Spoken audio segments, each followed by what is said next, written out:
दोस्तों यहाँ 1990 का दशक था। छत्तीसगढ़ अपने उग्र रूप की ओर बढ़ रहा था।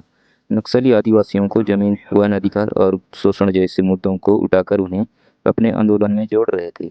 और इसीलिए 1990 के दशक के अंत तक सरकार ने इस क्षेत्र में स्पेशल टास्क फोर्स और अर्धसैनिक बलों की तैनाती शुरू कर दी।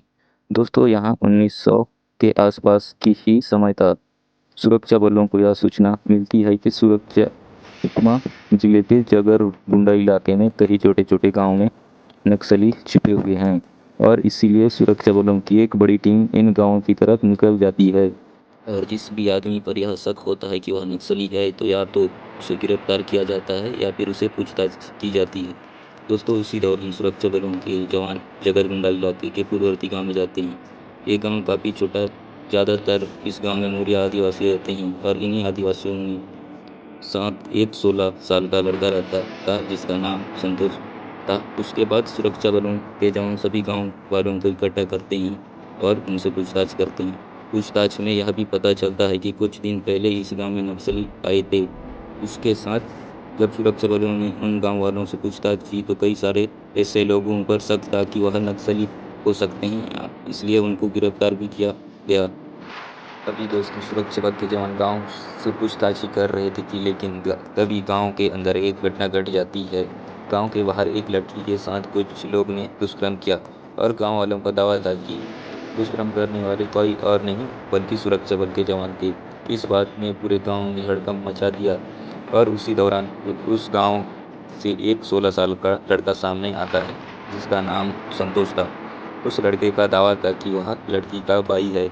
इधर दोस्तों सुरक्षा बल के जवान गांव वालों को समझा रहे थे कि जो भी आरोपी है हम उन्हें जल्द ही पकड़ लेंगे, लेकिन गांव के लोग बहुत ज़्यादा गुस्सा हो गए और उन्होंने इतना हल्ला मचाया कि सुरक्षा बलों को उस गांव से वापस लौटना पड़ा।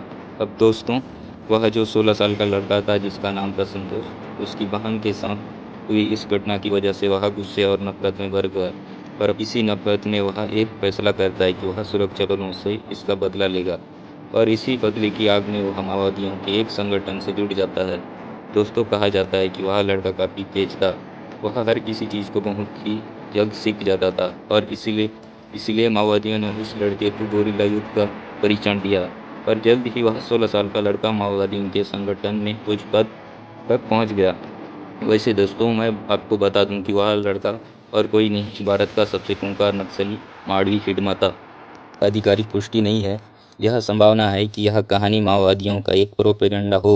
माओवादी आदिवासियों को दिल जीतने के लिए वह ऐसी झूठी कहानियां बनाते हैं ताकि लोग यह देखकर उनके साथ जुड़ जाए कि किसी आदमी के साथ सरकार ने कितना गलत किया है।